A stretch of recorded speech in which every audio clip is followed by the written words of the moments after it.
गीता में अर्जुन को स्वयं भगवान कह रहे हैं कि उस परमेश्वर की शरण में जा, उसके लिए उन संतों के पास जा जो तत्वदर्शी हो। इसी प्रकार हजरत मोहम्मद को उनका अल्लाह कह रहा है कि कोई और पूर्ण परमात्मा है, उसको पाने के लिए उन तत्वदर्शी संत की तलाश कर। वो प्रभु कौन है, ये जानने के लिए कृपया अवश्य सुनिए जगत गुरु तत्वदर्शी संत रामपाल जी महाराज के अमृत वचन। तेरे 7-7 काल के दूत वो श्वासों को गिनते रहते हैं कि इसके इतने बाकी रह गए, इतने बाकी रह, और फिर अचानक इसको ढा देंगे, गिर जाएगा चक्कर आके या चारपाई पे पड़ा, फिर इसके अंदर से सूक्ष्म रूप में अंदर से गर्दन दबा देंगे और जिह्वा उठ नहीं सकती, जबान से कोई बोल नहीं सकता, टट्टी और पेशाब निकल जाती है। जो भक्तिहीन प्राणी होते हैं, यम के दूत इतनी भयंकर मार मार कर इसको शरीर छुटवाते हैं। अब जो भक्ति करते हैं उनका शरीर बहुत शीघ्र छूट जाता है, उनका शरीर बिल्कुल सेकंड में जाएगा, यहां से निकल जाएगा, देर नहीं लगेगी। और जो भक्ति नहीं करते वो इस शरीर से ये प्राणी नहीं निकल सकता, ये बस की बात नहीं। उसको तो जबरदस्ती यम के दूत कूट कूट कर उसको घुमा खूब जब निकालते हैं, तब इसका बहुत बुरा हाल होता है। जम कीन कर त्रेसरा ने बैठा खर्च कदे का खाए, रसना बीच जो मेघ मार है सैनो दाम बतावे। पहले क्या करते थे, चोरी के डर से और पैसे को नीचे जमीन में गाड़ दिया करते, जेवरादी होता था उसको जमीन में गाड़ देते थे। और वृद्ध व्यक्ति ने सोचा करते कहीं पहले बच्चों को धन बता दूंगा तो ये खराब ना कर दे, फिर बता दूंगा और बता दूंगा 2 वर्ष में, और अचानक हो जाती है मृत्यु। वो सारा का सारा जोड़ा जाड़ा रह गया, ना दान किया ना धर्म किया। तो मरते समय फिर क्या करता है, उस भक्तिहीन प्राणी की जुबान बंद हो जाती है, वो ऐसे ऐसे करता है। बच्चे जोर जोर से पूछते हैं, पिताजी बता दे क्या दाब रखा है, कहां दबा रखा है तूने वो धन। वो बोलना चाहता है पर बोल नहीं सकता, इतने में एक उसकी मृत्यु हो जाती है। फिर क्या कहते हैं, वो सर्प बनकर आता है, सर्प बनकर। जब उसकी आस्था उस धन में रहेगी, वहां दाब रखा है, तो वो दोबारा सर्प जो निर्धारण करता है, फिर उसी मकान में चक्कर काटता है और उस धन के ऊपर आकर बैठता है, फिर भाग जाता है। और किसी दिन बच्चों की नजर चढ़ जाता है तो उसके हाड़ तोड़ देते हैं। एक वृद्ध ऐसे ही मृत्यु सैया पर था, जुबान बंद होगी, बोलना चाह रहा था, जिसने कभी भक्ति करी नहीं। तो उसने, बच्चों ने सोचा पिताजी मर रहे हैं, मृत्यु हो रही है और कुछ बताना चाहते हैं, ये बता नहीं पा रहे हैं। सुना उन्होंने, पता था कि एक साथ ही गांव में एक व्यक्ति है जो एक ऐसी दवाई देता है, ऐसा इंजेक्शन लगाता है, 500 रुपए लेता है कि जब तक श्वास है उस व्यक्ति के, उसकी जुबान उठ जाती है। ऐसा कोई उसने ट्रीटमेंट ढूंढ रखा था। उस व्यक्ति के पास भागे गए, वे पिताजी कुछ पैसे जमा बताना चाहता है और 500 रुपए लेता था, वो पहले रखवा लेता था। तो 500 रुपये वो लेकर के आया, उसने अपना वो उपचार कर दिया तो बूढ़ा बोलने लग गया। तो वो बोलता था बिल्कुल, बहुत 2-4 बातें ही कह पाता था 500 रुपये में। तो बच्चों ने कहा पिताजी जल्दी बता दे कहां दाब रखे हैं पैसे तूने। उसने क्या कहा, रे नादानो तुम कहां चले गए, कहां मर गए, मेरे मरने के बाद तो तुम जमा कति घर को उजाड़ डालोगे। देखो यू गाय का बच्चा और झाड़ू खा रहा है, नाश कर दिया 4 आने की झाड़ू का तुमने। यूं कहकर बूढ़ा मर गया। अब वो बच्चे कहते हैं, हे भगवान ये 4 आने की झाड़ू हमारे 500 रुपए में पड़ेगी। तो अंत समय में जब ये व्यक्ति मरता है, भक्तिहीन प्राणी जब मरता है, इसकी वृत्ति यहीं अपने घर में रह जाती है, यहीं फिर कोई पशु पक्षी बनकर यहीं चक्कर काटता रहता है। कहते हैं एक घर में खीर वो बना रखा था उन्होंने, दूध डाल के उबाल के दूध और रख दिया एक पात्र में 2 भैंसों का, और एक कुतिया, उनके घर पे कुतिया रहती थी साथ में, उन्हीं की वह विशेष मानी जाती है। हमारी कुतिया गली में बैठी रहती थी, वहीं से खाना खाती थी। वह कुतिया आई भाग के, और उसने वह कुढ़ौनी, वो पात्र था, ऐसे पकड़ के उलेट लिया अपने साइड में, और वो सारा दूध खिंडा दिया। अब गुरवाड़ा ने उसको मारे लठ, 2-3 डंडे ठोके। फिर ये नुकसान 1-2 हो लिया जब वो गए कहां पर, किसी ये पामिष्ट के पास, ये कुछ एकाध व्यक्ति के पास ऐसी सिद्धि होती है पूर्व जन्म की। तो उसने बताया कि ये जो कुतिया है ना, ये तुम्हारी दादी थी, या तुम्हारी दादी थी, और ये भी या यहीं पैदा होगी, इसमें छपकली पड़ी थी। उन्होंने जब दूध बाहर पड़ा, कति खिंडा दिया, तो उन्होंने देखा तो छपकली थी इसमें। अरे तेरा गजब, हम तो सारे मर जाते। इस उद्देश्य से गए भाई, इसने ऐसा क्या उपकार का काम किया, हमने लठ भी मारे इसका, और फिर भी यहां से नहीं जाती। तो वो ने बोला थारी दादी थी, और इसने छपकली गिरती देख ली थी, तुम्हारा ये बचाव कर दिया। तो परमात्मा कहते हैं, जहां आशा ता बासा होई, मन कन वचन सुमरियो सोई। तो यहां परमात्मा बताते हैं, ऐसे सोम बतेरे जगत में दरा ढका रह जावे, कुल के लोक जंगल में लेकर फिर देवे ठोक जराए। फिर पीछे तू पशुआ कीजे, दीजे बैल बनाए, 4 पहर जंगल में डोले, तेरा तो ना पेट भरे। मनुष्य जीवन में देखो हम कितना सुंदर आहार करते हैं, और एक जरा से काम बिन परमात्मा की साधना के बिना पशु बैल बनेंगे तो क्या खाएंगे, नाक में तो नाथ डलेगी, रस्से से बन जाएंगे। अब तो हम जब चाहे जलपान कर लेते हैं, जब चाहे हम दूध पीवें, सेब संतरे खावें, लड्डू खावें, जलेबी खावें, हलवा और खीर खावें।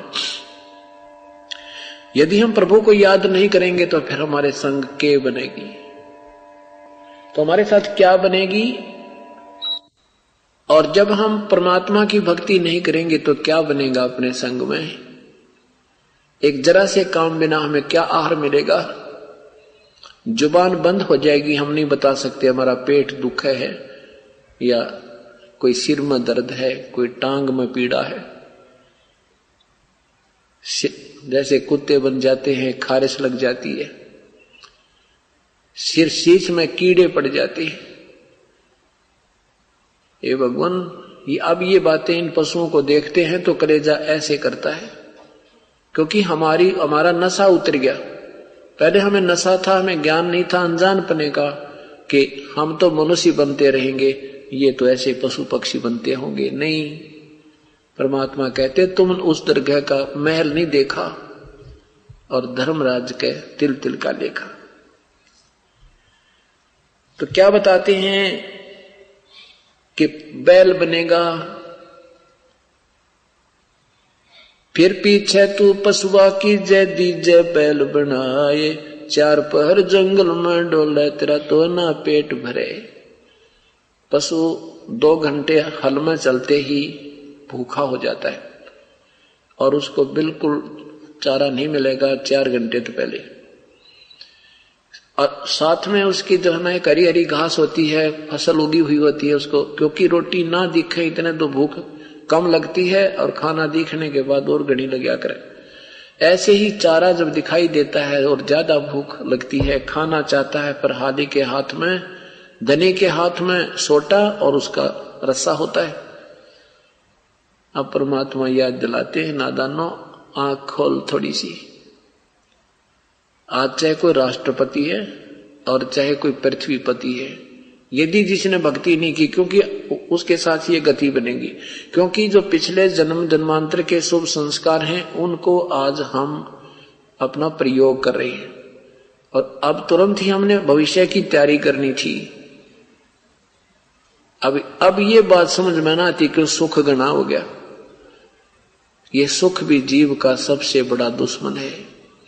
इसलिए परमात्मा कहते हैं कि सुख के माथे पत्थर पड़ो जो नाम हृदय से जावे, बलिहारी व दुख के जो पल पल नाम रटावे।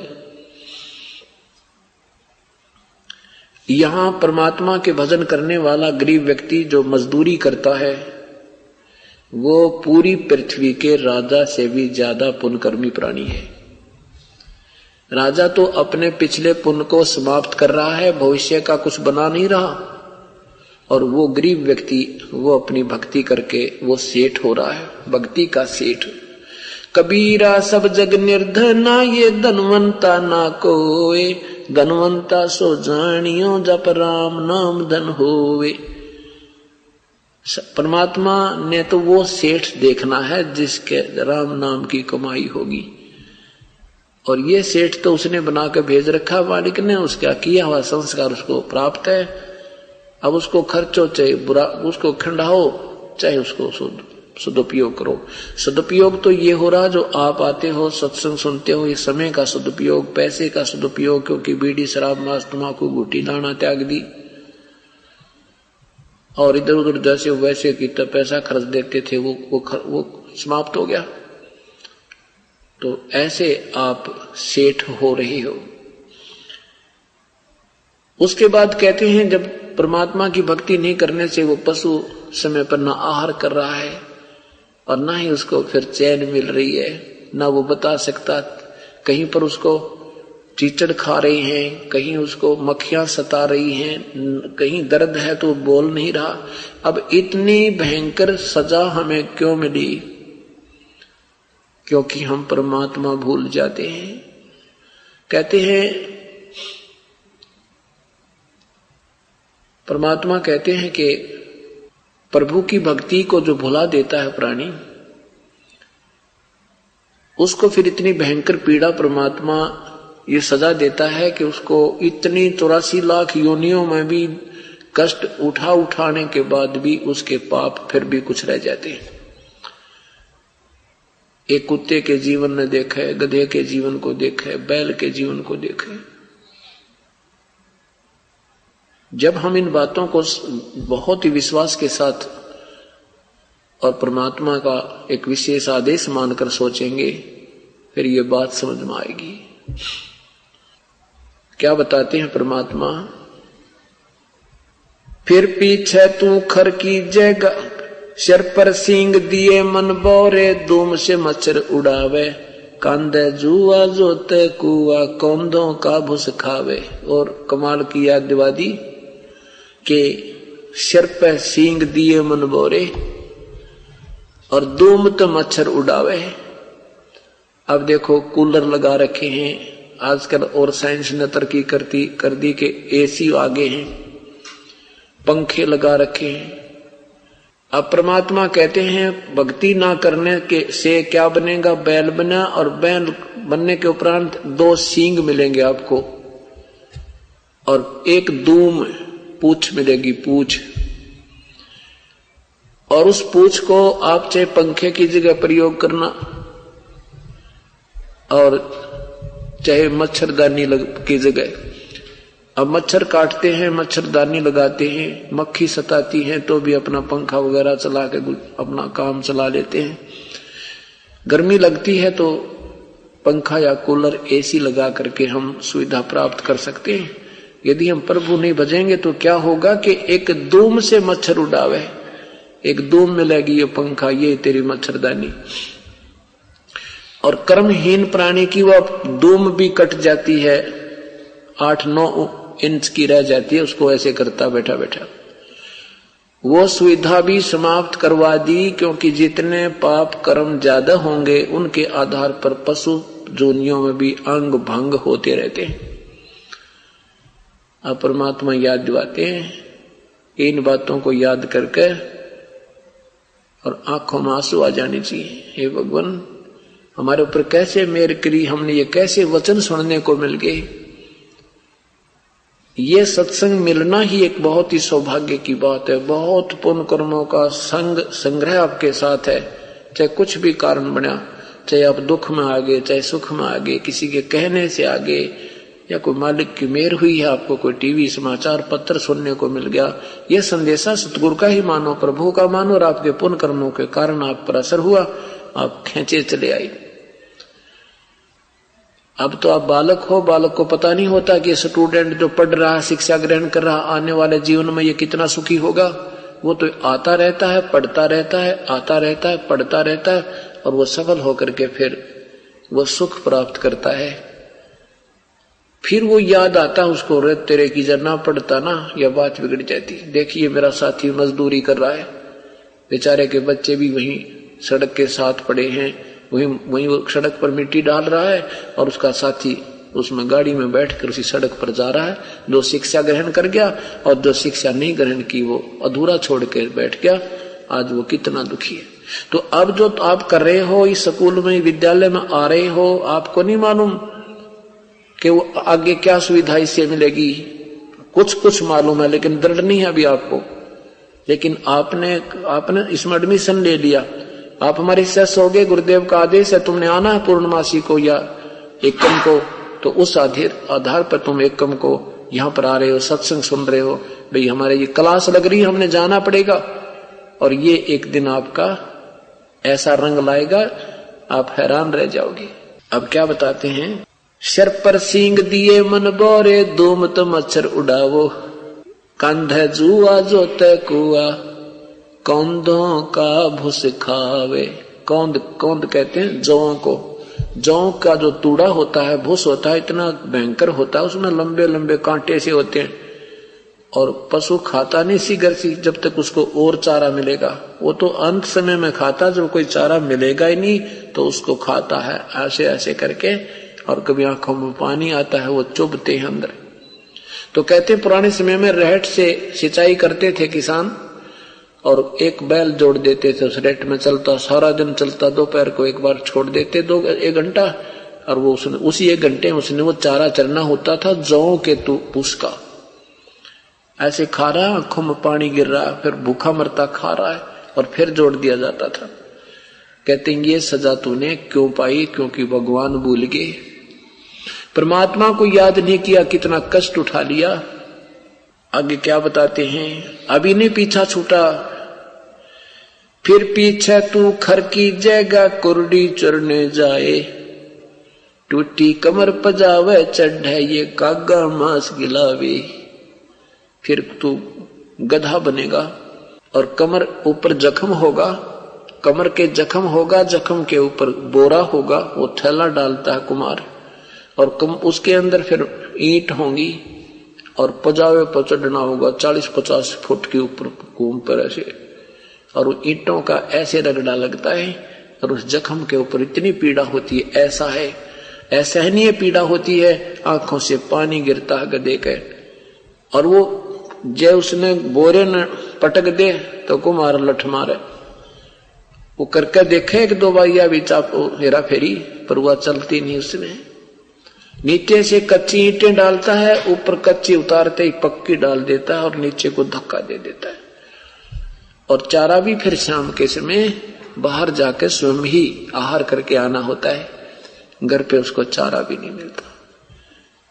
परमात्मा कहते हैं ओए होए, इतना कुछ याद दिलाकर हमें ये बताना चाहते हैं।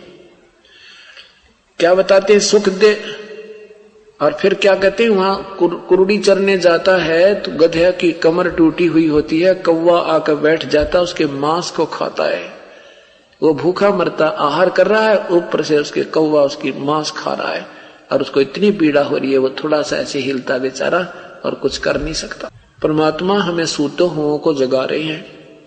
हम ये अक्षणिक सुख पाकर अपनी ही मलाइका भूल गए, भगवान को करते हैं, औपचारिक साथी करते हैं, सच्चे ढंग से नहीं लगते हैं, कसक नहीं बनाते हैं। ये दुख याद रखना पड़ेगा, तब आपसे ये भक्ति बनेगी, नहीं तो नहीं बनेगी। और क्या याद दिलाते हैं, सुखदेव ने 84 भक्ति कहाँ रंग का राय, ऐसी माया राम बलि की नरद मुनि भरमाए। दरु प्रहलाद कबीर नाम दे रहे निशान घुराए, दास गरीब चरण का चेहरा, दास गरीब कबीर का चेहरा, शब्द शब्द मिला समाए। क्या बताते हैं कि सुखदेव ने 84 भुगती। ऋषि सुखदेव जी एक गंदे अंडे के अंदर उनकी आत्मा थी। भगवान शिव जी ने पार्वती जी को जो अमर कथा सुनाई, वो नाम दिया, वो उसने भी उस नाम देने से पहले प्रभु की स्तुति सत्संग सुनाया जाता है, वो सत्संग सुन लिया और फिर वो मंत्र बताए, ये यहाँ चल, ऐसे चल, यहाँ भगवान है, उस कमर पे ऐसा है। उसमें वो गंदा अंडा स्वस्थ होकर तोते का बच्चा बन गया। फिर भगवान शिव जी को पता चला तो वो उड़कर भाग लिया और तोते वाले शरीर को छोड़कर वो प्राणी जो चार्ज हो गई थी बैटरी उसकी, वो उसकी सिद्धि से वो वेद व्यास जी की पत्नी के गर्भ में पहुंच गया। वहां से 12 वर्ष के बाद फिर वो बाहर आया। उसके बाद उसने कुछ सिद्धियां हो गई थी पूर्व जन्म की उस साधना से, उस सत्संग आदि सुनने से, तो उससे वो चार्ज हो गया। चार्ज होने के बाद उसने किसी की नहीं सुनी, आकाश में उड़ने लग गया, भगवान विष्णु के लोक में पहुंच गया। तो भगवान ने उसको वापस कहा कि तू जा, वापस जाइए, यहाँ नहीं रह सकते स्वर्ग में, आप गुरु बनाइए, आपका गुरु नहीं है। तो फिर सुखदेव जी ने गुरु बनाने से आनाकानी की। तो भगवान से कहा कि भगवान मेरे समान कोई पृथ्वी पर व्यक्ति नहीं है, कोई साधक संत नहीं है मेरे जैसा। विष्णु जी ने कहा सुखदेव तेरी नालायकी है, ऐसे कभी अभिमान नहीं करना चाहिए। आप राजा जनक जो है वो आज के दिन मेरा एक बहुत ही अच्छा भक्त है और उससे उपदेश लीजिए, वो अधिकारी है नाम देने का। अब सुखदेव जी अपने आप को मानते थे, मैं बाल ब्रह्मचारी, मैं योगी पुरुष हूँ, राजा जनक गृहस्थी है, बाल बच्चेदार है, उसको कैसे नमस्कार करूंगा, क्योंकि ये ईमान बढ़ाई बहुत खतरनाक चीज है। ये जितने भी लाल पीले कपड़ों वाले अपने भगवान भेष में या संत बने बैठे हैं, वो क्या क्या करें, वो गृहस्थियों को हे समझते हैं। ये ऐसी दुर्भावना भर रखी काल में। तो ऐसे उसके मन में आई तो वो कोमन स्वर्ग है, इंद्र का लोक, वहां पहुंच गया। वहां पहले भी जाता था, उनको पता नहीं था कि अनुपदेशी है। जब उसका मायूस चेहरा देखा तो ऋषियों ने, काकभूषण नारद जी आदि ने पूछा भी क्या बात है ऋषिवर, आज आप खुश नजर नहीं आ रहे। सारी कहानी बताई कि मैं विष्णु लोक में गया था, वहां भगवान ने मुझे रहने से मना कर दिया। तो वहां के देव कहने लगे भगवान विष्णु ऐसे नहीं है किसी को मना कर दे, वो तो सीने से लगाते हैं, बहुत प्यार देते हैं भक्त को, बात बता गलती कौन सी हुई तेरे ते। तब उन्होंने बताया कि मैंने कोई गुरु नहीं बना रखा। उन्होंने कहा गुरु बिना तुम यहाँ रह नहीं सकते। तब उपस्थित सभी देवजनों ने कहा कि हे ऋषिवर, इतने समझदार होकर के अब तो आपको बहुत विद्वान पुरुष मानते थे, आप तो बिल्कुल बालक हो, नादान हो, आपने गुरु नहीं बना रखा। उन्होंने कहा कि नहीं, मैंने गुरु नहीं बना रखा। फिर कमाल कर दिया आपने तो, अब तो बिल्कुल बालकों से भी गई गुजरी बुद्धि वाले लगते हो। कहने लगे गुरु बनाऊं कैसे, भगवान कहता है कि राजा जनक को गुरु बना लो। राजा जनक विदेही राजा बाई, गृहस्थी है और कैसे शीश निभाऊं जाई, उसको कैसे नमस्कार करूं, मैं बाल ब्रह्मचारी। क्या बताते हैं सुखदेव बोले ज्ञान विवेका, हम स्त्री का मुख ना देखा, राजा जनक गृहस्थी भाई, कैसे शीश निभाऊं जाई। अब सब ऋषि संत जन वहां उपस्थित भगत जन ऋषि जी कहने लगे देव पुरुष के सुखदेव जी, आप एक बात बताओ, नारद जी ने एक झीमर को गुरु बनाया था, और यदि नारद जी ये सोचकर रह जाते कि ये झीमर है, छोटी जाति वाला है, तो ये 84 लाख योनियां भोगनी पड़ती थी। कहते नारद को झीमर गुरु की ना, कहाँ ज्ञान में हो गया ही ना। काफी समझाने के बाद भी उसकी गर्दन नहीं मुड़ी भगवान सुखदेव जी की। तब संत जन ऋषि उन देवों ने कहा कि देख लेना भगत ऋषि जी, ये 2 दिन की बैटरी चार्ज है, फिर गधा बनेगा। अब यूं कहा ना गधा बनेगा, एकदम झटका सा लगा। झटका सा लगा तो पिछली यादाश्त चेतना यागी याद आगी, कहा हो पर आप ठीक कह रहे हो, मैं एक बार 84 लाख योनियां भोग रहा था, मैं गधा बन गया और मेरे मालिक ने इतना कार्य लिया मेरे से कि पानी भी समय पर नहीं मिला मुझे, मैं अंधा हो गया।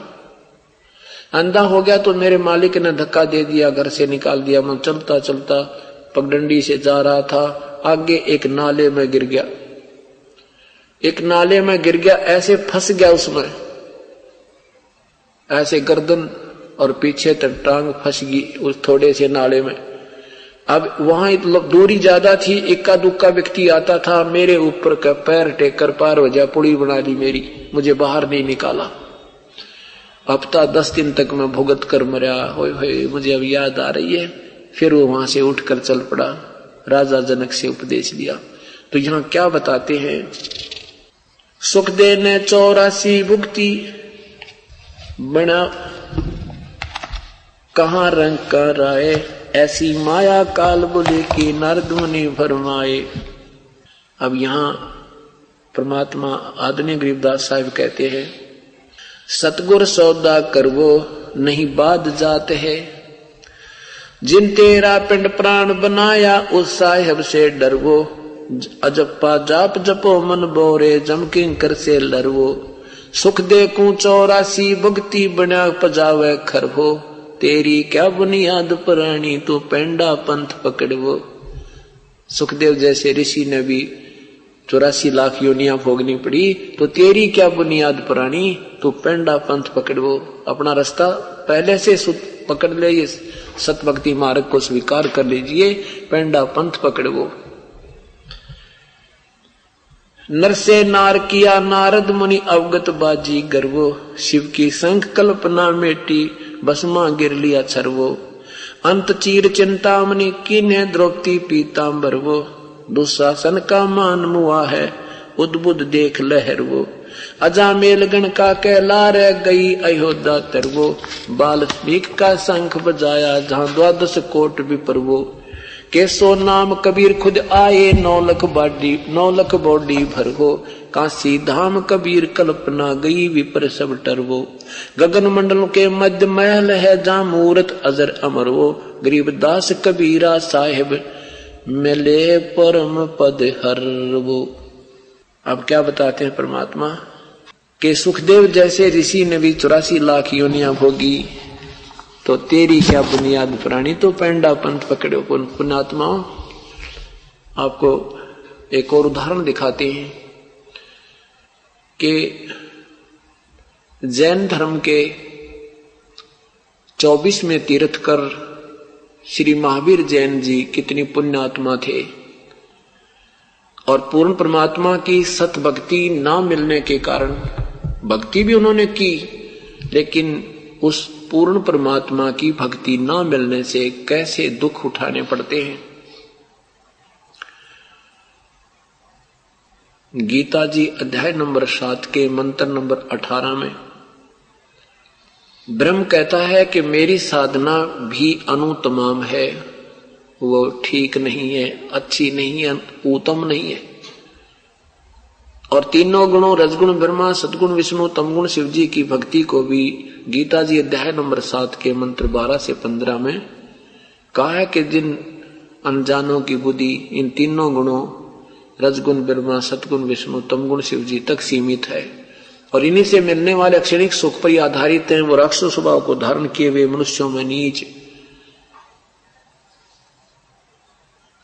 दुष्कर्म करने वाले मूर्ख मुझे भी ना बचते। अपनी साधना को भी कहते हैं मेरी साधना, ब्रह्म साधना भी अच्छी नहीं है। इसलिए 18वें अध्याय के 62वें श्लोक में कहा कि तू सर्वभाव से उस परमात्मा की शरण में जा जिसकी कृपा से तू शाश्वत स्थान अर्थात सत्य लोक को प्राप्त होगा। के मंत्र 4 में कहा है कि जब तुझे तत्वदर्शी संत मिल जाए जो इस सारे विवरण बतावे, ऊपर लटके हुए, ऊपर उल्टा लटका हुआ संसार रूपी वृक्ष की जड़ क्या है, तना क्या है, डार क्या है, टहनियां क्या है, पत्ते क्या हैं, तो वो समझ लेना ये तत्वदर्शी संत है। उसके पश्चात उस परम पद परमेश्वर की खोज करनी चाहिए, जहां जाने के बाद फिर कभी लौटकर वापस संसार में साधक नहीं आते। और जिस परमेश्वर से सब ब्रह्मांडों की उत्पत्ति हुई है, जिससे ये प्रवृत्ति विस्तार को प्राप्त हुई, और मैं भी उसी आदि पुरुष परमेश्वर की शरण में हूं। उसके विषय में क्या बताते हैं, अब आपको जैन धर्म के विषय में उस महापुरुष की हिस्ट्री दिखाता हूं। अगर जरा से भी अपने आपके अंदर श्रद्धा होगी, परमात्मा की चाह होगी, तो भूल जाओगे इन बकवादों को। और अन्य पूजा करने को दिल नहीं करेगा आपका, इसलिए ये प्रमाण दिए जाते हैं ताकि हमें ये हमारे लिए गाइडलाइन बन जावे, हमारी एक बाउंड्री बन जावे, हमें विश्वास हो जावे सचमुच ये साधना जो हम कर चुके हैं ये एक अन्य की को ना, जो हम पहले करते हैं, जो तत्व ज्ञान और तीनों ये मंत्र के अतिरिक्त पूर्ण परमात्मा की भक्ति के बिना जो साधना अभी तक ऋषि जन महर्षि जन करते रहे, वो भी महाकष्टमय है। श्री ऋषभ देव जी जैन धर्म के प्रवर्तक माने जाते हैं। श्री ऋषभ देव जी श्री नाभि राज राजा के, श्री राजा नाभि राज के पुत्र थे और ये सूर्य वंश थे, इक्ष्वाकु वंशी थे। गीता जी में लिखा है कि अर्जुन ये ज्ञान मैंने पहले सूर्य से कहा, सूर्य ने अपने पुत्र मनु से कहा, मनु ने अपने पुत्र वैवस्वत मनु से कहा, मनु ने वैवस्वत ने अपने पुत्र इक्ष्वाकु को कहा। फिर उस राजाओं तक तो ठीक चला, फिर ये मेरे वाला ज्ञान भी ठीक नहीं रहा। यानी ऋषभ देव जी तक ये ज्ञान ठीक रहा।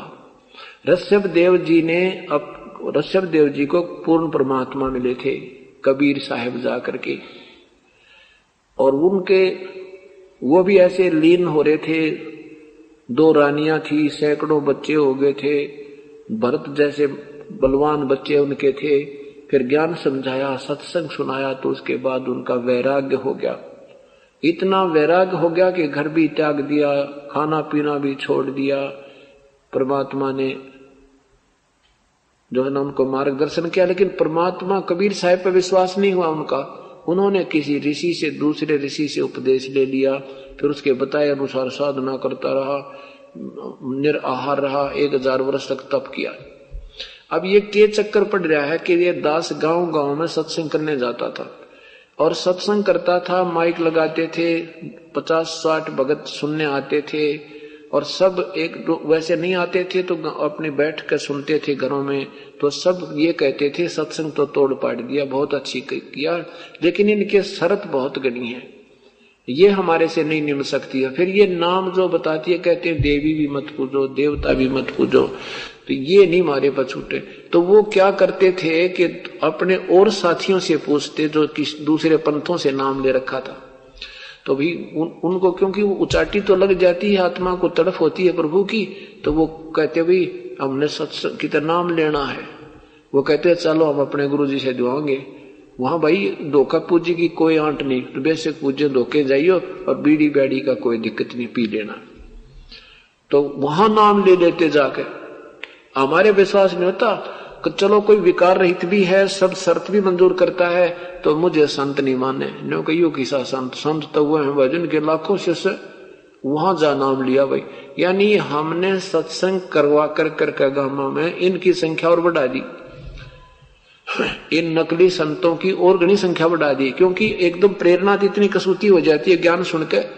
फिर नो कहियो किसा संत तो भाई वहां जाते, हमारा पड़ोसी जाकर उससे पूछूंगा। एक रिश्तेदार जाता है, उसके पास पहुंच गया, और चल मैं नाम दुआ लाऊं, जाते काल के खुट्टे बांध जावे।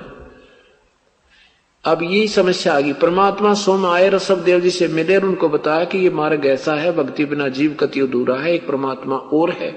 लेकिन उस परमात्मा पर विश्वास नहीं किया, अन्य वो मंडलेश्वरों से नाम लेकर वो साधना मंडगे करड़े हो गो नाम के जाप तक 1000 वर्ष तक तप करने के उपरांत अपने पोते मारीची को, भरत के पुत्र मारीची को पहली धर्म देशना अर्थात दीक्षा दी। और पहला उसका शिष्य था मारीची, और मारीची ही वाली आत्मा आगे चल के 24वां तीर्थ कर महावीर जैन बना। अब ऋषभ देव जैसे महापुरुष से उपदेश लेने के उपरांत भी जन्म और मृत्यु, ये रहट का कुआं, ये रहट वाले कुएं का आपको एक ट्रेलर दिखाता हूं। ट्रेलर क्या कहते हैं परमात्मा, कोट जन्म तन भर मत होगे, कुछ ना हाथ लग्या रे, कुकर सुकर खरबा बोरे तू कौआ हंस बुगारे। मन तू सुख चल रे, सुख से सुख के सागर, जहां शब्द सिंदूरत नागर। कोट जन्म तन भर मत होगे, कुछ ना हाथ लग्या रे। कुकर सुकर खरब बोरे, कौवा हंस बुगारे। कोटि जन्म तू राजा की, ना मिटी न मन की आशा।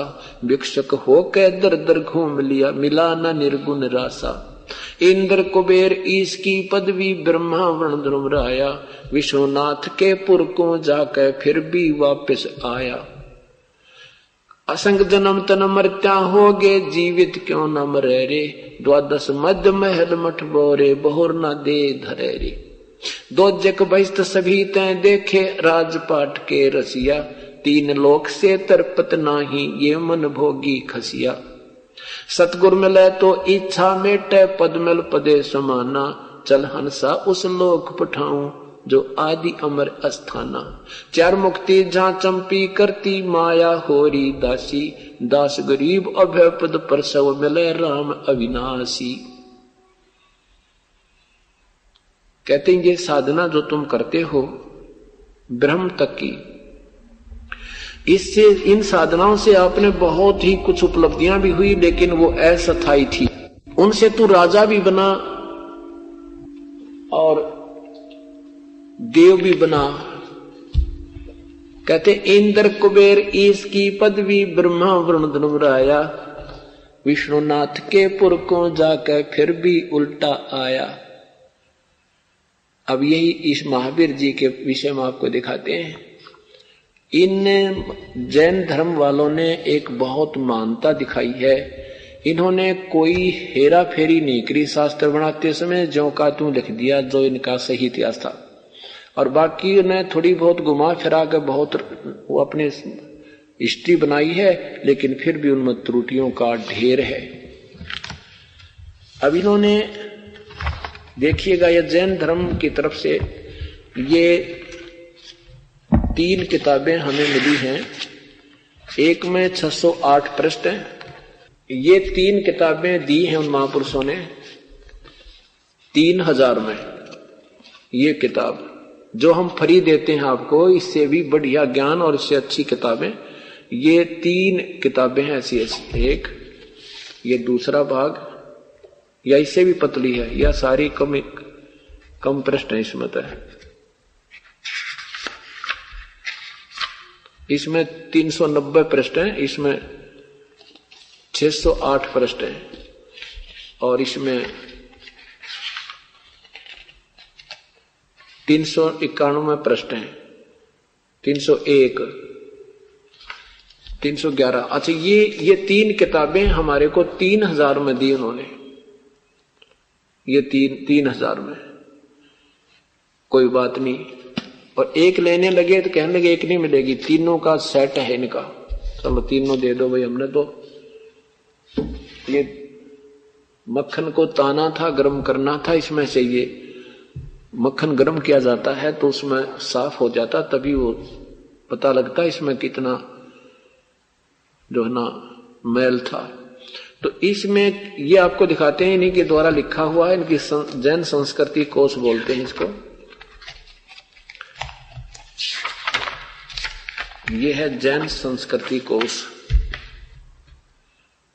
ये प्रोफेसर भागचंद्र जैन भास्कर का द्वारा ये लेख है। इसके लेखक है ये है सन्मति प्राच्य शोध संस्थान नागपुर, कला एवं धर्म शोध संस्थान वाराणसी।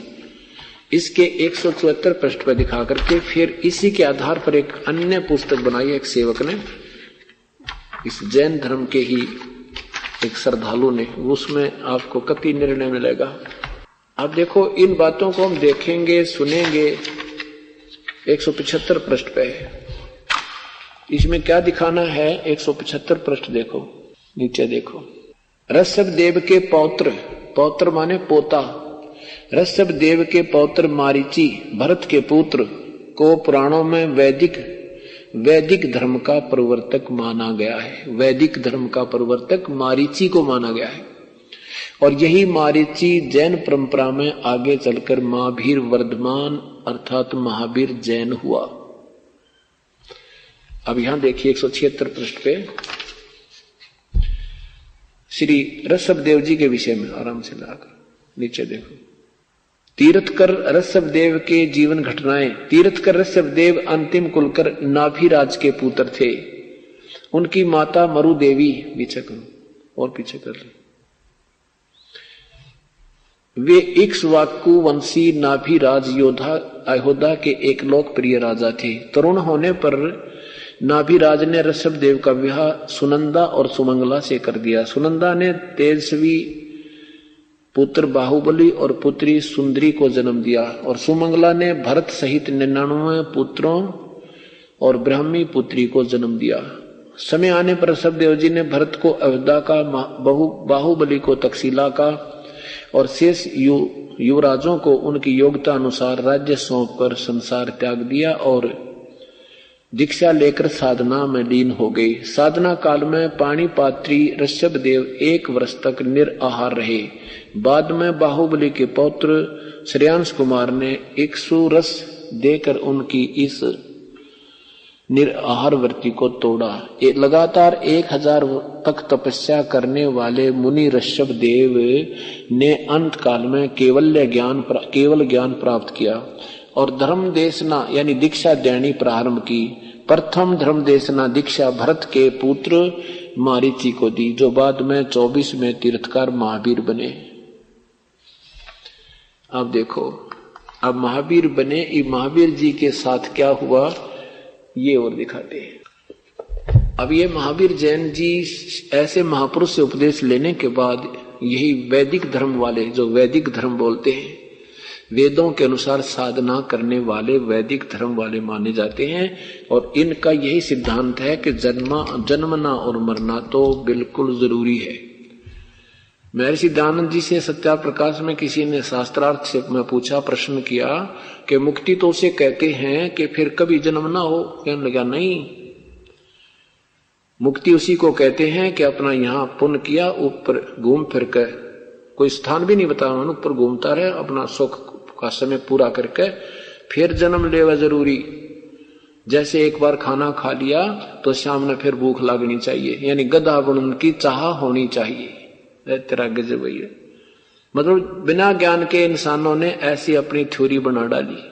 तो अब यहां क्या बताते हैं, ये महावीर जैन जी के विषय में इन्होंने एक बहुत सीधे से हिसाब से अपनी एक पुस्तक बनाई है अपने प्रचार के लिए, कि बच्चा भी समझ सके जैन धर्म क्या है। ये देखिएगा आराम से। आओ जैन धर्म को जाने। धर्मांश प्रश्नोत्तर माला 3500 प्रश्नोत्तर। कौन बनेगा सबसे ज्ञानी? प्रवीण चंद्र जैन M.A. शास्त्री लेखक है इसके। और यहां देखिएगा एक 294 पृष्ठ पे श्री महावीर प्रश्न किया, श्री महावीर जैन के जीवन का कथन कहां से प्रारंभ होता है? उत्तर है कि एक पुरूरवा नामक भील की पर्याय माने जीवन से। ये पुरूरवा भील कौन था और उसने क्या किया? पुष्कलावती देश की पुंडरीकरणी नगरी में वह भीलों का राजा था। उसने सागर सेन मुनि राज से मांस मधु का त्याग कर व्रत लिया था, जिसे जीवन का पर्यंत पालन किया। श्री महावीर भगवान का जीव पुरूरा की भील की प्रिया से कहा गया। पहले 100 धर्म स्वर्ग में एक सागर की आयु वाला देव हुआ, यानी मारीची के जीवन से पहले भी एक भील था, फिर स्वर्ग में चला गया, फिर आया। फिर ये कहा गया, फिर भरत चक्रवर्ती की रानी के अनंतमती से मारीची नामक ज्येष्ठ पुत्र हुआ। भरत के पत्नी से जन्म हुआ और वो मारीची कहलाया। फिर ऋषभ देव से उपदेश लिया। ऋषभ देव जी से उपदेश लेकर कहा गया, फिर ब्रह्म स्वर्ग में देव हुआ, ओहे ब्रह्म लोक में चला गया। ब्रह्म ओम नाम की साधना करने से ब्रह्म लोक में चले जाते हैं। ब्रह्म स्वर्ग कहो, ब्रह्म लोक को। ब्रह्म लोक से ब्रह्म स्वर्ग के बाद कहा आया, अयोध्या नगरी में कपिल ब्राह्मण की काली स्त्री से जटिल नामक पुत्र हुआ। फिर स्वर्ग में गया, एक सागर की आयु वाला देव हुआ। और फिर अग्नि से नामक पुत्र हुआ, फिर स्वर्ग में गया। फिर अग्निमित्र नामक पुत्र हुआ, फिर महेंद्र स्वर्ग में गया। फिर भारद्वाज, फिर मंदिर नगर में सालकाय ब्राह्मण की पत्नी से भारद्वाज ऋषि हुआ। ये भारद्वाज जी भी उसी परंपरा से हुए। और भारद्वाज से फिर कहाँ गया, महेंद्र स्वर्ग में देव हुआ। फिर वहां से कहाँ गया, फिर एक सागर की आयु वाला नगोदिया जीव हुआ। उसके बाद अब देखो 92टी, होए भगवान, 1000 आंख के वर्ष के भव माने जीवन, 1000 आंख के वर्ष के जीवन, 80,000 सीप के जीवन, 20,000 नीम के जीवन, 90,000 केले के वृक्ष के भाव, 3,000 बार चंदन का वृक्ष बना, 5 करोड़ बार कनेर के वृक्ष भाव बना, 60,000 बार वैश्या बना, और 5 करोड़ बार शिकारी। आगे देखो 20 करोड़ बार हाथी, 20 करोड़ बार हाथी, 60 करोड़ बार गधे और 30 करोड़ बार कुत्ता एवं मालिक, और 60 करोड़ बार नपुंसक, 20 करोड़ बार स्त्री, 90 लाख बार धोबी, और 8 करोड़ बार घोड़ा, 20 करोड़ बार बिल्ली, और 60 लाख बार गर्भपात के मरण का कष्ट होगा। और केवल 80 लाख बार यो देव भी हुआ। देव बना 80 लाख बार, और ये गिनती करियो, होए ये देखो 60 लाख बार तो गर्भपात का मरण, 20 करोड़ बार घोड़ा, 20 करोड़ बार बिल्ली, ना 8 करोड़ बार घोड़ा, 20 करोड़ बार बिल्ली, और धोबी स्त्री, और फिर नपुंसक, और 30 करोड़ बार कुत्ता, 60 करोड़ बार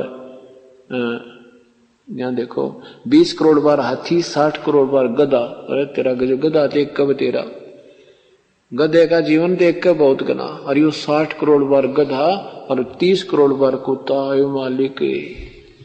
और फिर क्या बना के देखो, अब इसके बाद फिर शुरू हो गया, फिर सथावर नामक ब्राह्मण बना, फिर 7 सागर वाला आयु वाला देव बना, फिर विश्वानंदी नामक एक पुत्र हो गया, और फिर महाशुक्र स्वर्ग में देव हुआ, फिर त्रिस्पुट नामक नारायण हुआ, फिर 7वां नरक में गया, फिर नरक में डला, और 7वें नरक के बाद महावीर जी का जीव कहाँ गया,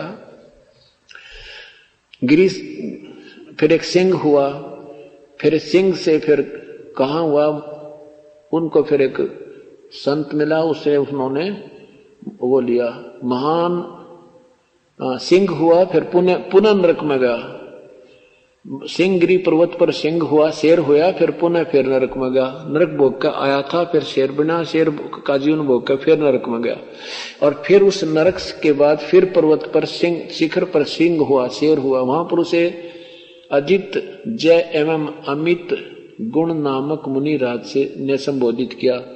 फिर कहाँ गया, सौधर स्वर्ग में सिंह केतु नामक देव हुआ, फिर कंकोदल नामक पुत्र हुआ, फिर देव हुआ, फिर अयोध्या नगरी में एक हरिसेन नामक पुत्र हुआ, फिर शुक्र महाशुक्र स्वर्ग में देव हुआ, फिर दातखंड की एक प्रिय मित्र नामक चक्रवर्ती राजा हुआ, और फिर सैंसरार स्वर्ग में देव हुआ, जम्बूद्वीप में फिर नंद नामक एक पुत्र हुआ, फिर पुष्पोत्तर विमान में देव हुआ, और फिर 24वां तीर्थकर महावीर हुआ। और आगे देखो, श्री महावीर भगवान के जीव ने कितने पाखंड मत चलाए, उत्तर 363 पाखंड मत चलाए। पाखंड और तेरा गजब, आप पे लिख रहे हैं कि पाखंड, ये पाखंड मत थे, अपने आप हठ योग करना, आंखें बंद करके नंगा हांडना, और तो कहते हैं ये 363 पाखंड मत चलाए। ये तो महावीर बनने के बाद चलाए उसने, उनका तो बेरा ना के बनेगी उन लोगों की, इसके साथ और फिर क्या बनेगा। इससे पहले की दुर्गति देख लो, जब ये वैदिक धर्म अनुसार साधना करता था, वेदों अनुसार अर्थात ओम नाम का जाप करता था। तो यहां परमात्मा क्या कहते हैं, कबीर इस संसार को समझाऊं के बारे, ये पूछ पकड़ के बेड़ की उतरा चावे पारे। परमात्मा कहते हैं इस संसार ने कितनी बार समझाऊं ये भगवान, ये भेड़ की पूछ पकड़ के और दरिया से पार होना चाहते हैं। ये नादानों ने उल्टी मार्ग बता दिया। नौका के स्थान पर भेड़ की पूछ पकड़वा रखी है कि छोड़िए मत ना, यह तुझे पार कर देगी। आदरणीय गरीबदास साहब कहते हैं भेड़ पूछ को पंडित पकड़े बादो नदी विहंगा, गरीबदास वो भवजल डूबे नहीं साध सत्संगा। भेड़ पूछ को पंडित पकड़े, ये नादान संत भेड़ की पूछ पकड़े बैठे हैं और अनुयायियों को भी मार्गदर्शन कर रहे हैं। और भादो नदी विहंगा, भादो में वर्षा ज्यादा होती है, सब दरिया भी जो होती हैं बहुत ओवरफ्लो होकर चल पड़ती हैं, इतनी भयंकर उनका बहाव होता है। कहते उसमें से पार होना, और ये भेड़ की पूछते ये पार होने के इंतजार करते हैं। भगवान गरीबदास वह ऐसे इस भवजल में जन्म मरण के चक्कर में पशु पक्षियों की योनियों रूपी इस भवजल में डूब जाते हैं जिनको संत का सत्संग नहीं मिला। आप ये सत्संग सुनते रहना, आप 6 महीने 1 वर्ष के बाद आप सोचोगे आपको जैसे कोई संत नजर आ जाए पृथ्वी पे। आपको सही बताता हूं, आपको कोई संत नजर नहीं आएगा। जितने भी ये आपको मंडलेश्वर दिखाई देते हैं ये बालक नजर आएंगे, कति पहली क्लास तभी के भी अच्छे हमारे बच्चे तो इनसे। लेकिन आप स्वयं नादान बच्चे हो, बार बार कहा जाता है कि अनजान ये सोचते हैं ये संत जी पता नहीं अपने आप में क्या अंडी पाक रहे हैं। हाँ, ये किसी को सबको ही व्यर्थ बताते हैं। दास नहीं बता रहा किसी को व्यर्थ। दास तो इस ISI मार्ग के जो अपने ओरिजिनल सदग्रंथों से उनकी तुलना कर रहा हूं नकलियों की, बस इतनी दिखा रहा हूं, इससे ज्यादा मेरा कोई औकात नहीं। अपने शास्त्र सही है तो वो क्या है ये आप सोच लो। तो ऐसा ये एक बहुत अनमोल काम हो रहा है और ये इस कलयुग में आवश्यक था। नहीं तो ऐसा जुल्म हो रहा है, भाई भाई को लूट रहा है, बहन भाई का नाता बिगड़ रहा है, ऐसा ही मुख्य उद्देश्य हो गया है। और ऐसी हाहाकार कोर्टें भरी पड़ी हैं, कितने देख देखें चातानी राग द्वेष। और जब इस मार्ग पर लगेंगे तो हमारा काम ऐसे सरया करेंगे और हम लूटेंगे नहीं, हम फिर लुटाया करेंगे। हमारे अंदर दया होगी, हम भूखे रह जाएंगे, किसी को सता नहीं सकते। तो फिर ये सतयुग जैसा एक बार फिर माहौल होगा और तभी ये कलयुग का ये स्पीड जो गिरावट की डटेगी। अब हमारा जो भक्त है वो ऐसे चल रहा है और संसार ऐसे चल रहा है, हमारा उनका बहुत डिफरेंस हो जाएगा तो कुछ दिनों में। क्योंकि हम बीड़ी शराब मांस तंबाकू से बिल्कुल दूर हैं। राग द्वेष आपके धीरे धीरे बिल्कुल कम हो जाएंगे। आप किसी से लड़ना चाहोगे आपका दिल नहीं मानेगा, आपका पहले ही जो है ना हृदय बहुत नरम हो जाएगा। आपकी कति लड़ाई करने दिल नहीं करे, चाहे वो 2 थप्पड़ भी मार जाओ आपको। तो ऐसे फिर धीरे धीरे हम उसी स्थान पर उसी स्थिति में आएंगे जहां मानव के गुण प्रारंभ होते हैं। और फिर देखना कितना आनंद होगा, जो मिल जाएगा उसमें संतुष्ट होंगे। ये हाहाकार बंद हो जाएगी। ये दहेज के ऊपर लाखों रुपए, कई लाख रुपए बर्बाद कर देते हैं और फिर और ज्यादा द्वेषता बढ़ जाती है। धीरे धीरे ऐसा समय आएगा कि हम बिल्कुल अपने बच्चे को बड़ी सूझबूझ से शादी करा करेंगे और बच्चे सुखी रहा करेंगे। उपदेशियों की शादी होगी और बाहर होगी तो वो उसको फिर मार्ग पर आ जाना पड़ेगा। तो ऐसे ये संसार समाज भी सुधरेगा और आत्म कल्याण तो निश्चित है। ये तो परमात्मा क्या बताते हैं, मन तो चल रे सुख के सागर जहां शब्द सिंधु रत्नागर। शब्द है, शब्द मीन सिंधु माने सिंधु, बिल्कुल जो समुद्र होता है वहां सुख का सुख ही सुख है, सुख ही सुख है। अविनाशी पद है, आकाश का गुण शब्द है। शब्द का वास्तविक जो अर्थ होता है शब्द मीन अविनाशी, और सुख में जो है वस्तु को शब्द कहते हैं। जहां पर सुख ही सुख है और वास्तविक सुख है, अविनाशी पद है, उस सिंधु में, उस सागर में चल, तेरा कभी विनाश नहीं होगा। और अन्यथा क्या होता है कि कोट जन्म तू राजा की, ना मिटी न मन की आशा। देख कितना देव भी हुआ, राजा भी हुआ, देव भी हुआ, राजा भी हुआ, महादेव बिना स्वर्ग महास्वर्ग में भी गया और फिर भी वापिस आया। भिक्षुक होके दर दर घूम्या, मिलाना निर्गुण रासा। ऐसे भी साधक रहे हो, नगरी से रोटी मांगी, एक बार खाना मांग लेगे, शाम तक उसी में गुजारा किया, सुबह भी उसी से सूखी साखी रख ली, फिर पानी में भेकर खा ली, ओम नाम का जाप करते करते करते करते हजारों वर्ष किया। उसके कारण क्या हो गया कि इंद्र कुबेर ईश की पदवी ब्रह्मा वर्ण धर्मराया।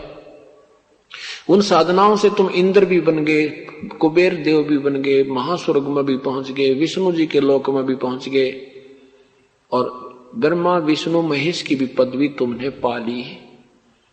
लेकिन फिर भी जन्म और मृत्यु समाप्त नहीं हुई। फिर क्या बताते हैं कि दोजक बहिष्त सभी तय देखे। दोजक बहिष्त,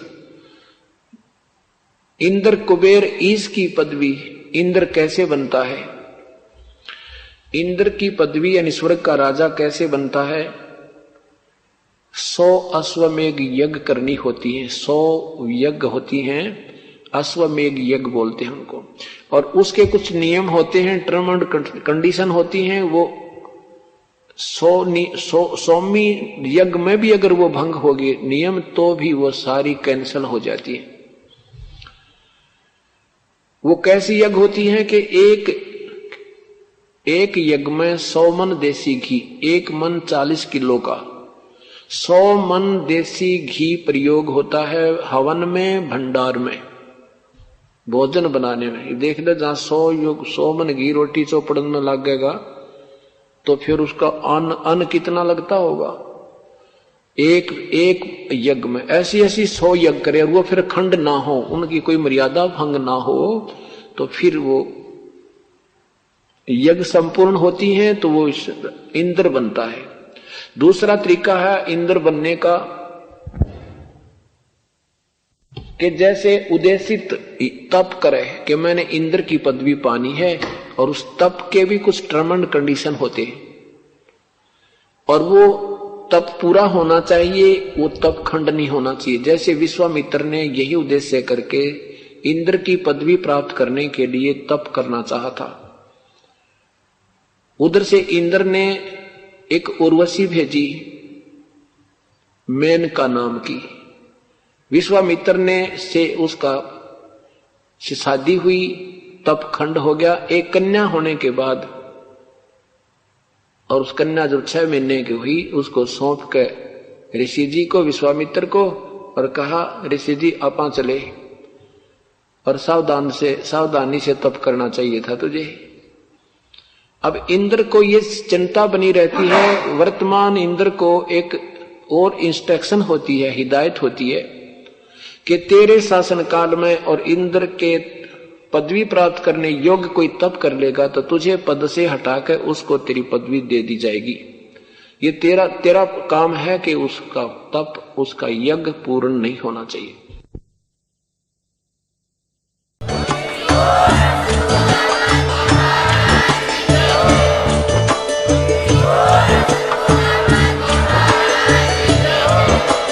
आप सुन रहे थे जगत गुरु तत्वदर्शी संत रामपाल जी महाराज जी के मंगल प्रवचन। अधिक जानकारी के लिए विजिट कीजिए हमारी वेबसाइट www.jagatgururampalji.org। संत रामपाल जी महाराज जी के शुभ आशीर्वाद से पूरे विश्व भर में 500 से भी ज्यादा नाम दीक्षा केंद्र हैं, जिन पर संत रामपाल जी महाराज जी द्वारा ऑनलाइन निःशुल्क नाम दीक्षा दी जा रही है। अपने नजदीकी नाम दीक्षा केंद्र का पता करने के लिए संपर्क करें 8222880541।